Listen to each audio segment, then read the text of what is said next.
tell you a little bit about why these attempts to shut people down are being made, because you need to know this. So, as far as I've been able to determine, this kind of protest is an expression of a philosophy that's grounded partly in postmodernism and partly in Marxism. Now, the postmodern element is basically this. There's no such thing as genuine individual identity. What there is group identity. And you, like it or not, only have the interests of your group.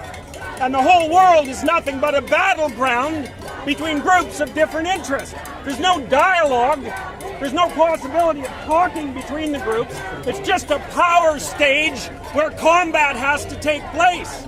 And so the reason that speakers with whom the radical postmodernists and the Marxists don't agree are denied a platform is because those people do not believe from a philosophical position that dialogue can bring consensus. And all that's left if you forego that particular principle is this. And this is only where it starts. You know, the fact is that you're all pretty damn civilized. And thank God for that. Because if there were enough fools in the crowd, especially those who are intent on violence, this would turn out very differently. Right. And we do not want to go down that pathway. It's a big mistake. We've been down that pathway many, many times. I would certainly not conform to a consensus that was against my belief merely because it was a consensus. Often the group is wrong. The question was, if there was a consensus against my beliefs, would I forego them? And the answer to that would be, well, first, it would depend on what my conscience said.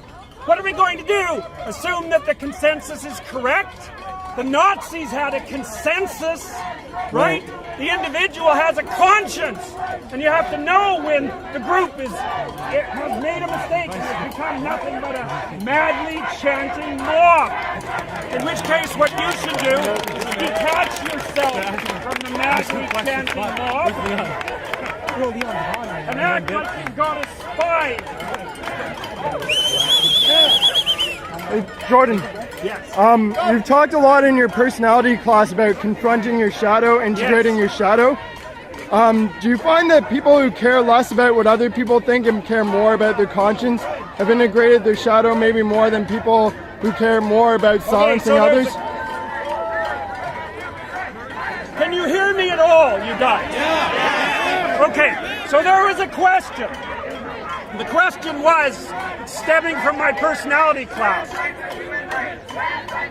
do I think that people who are willing to abide by their conscience are those who've integrated their shadow?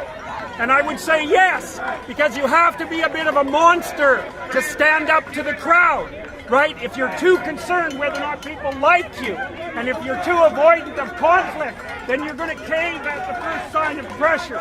And you don't want to do that, because if you let people stop you from moving forward, you just end up being someone who's stopped.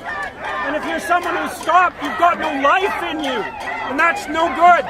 So you have to get tough, but you have to get tough in a way that's controlled, right? It has to be controlled, because otherwise you're the puppet of your worst impulses. And that's a terrible thing to be.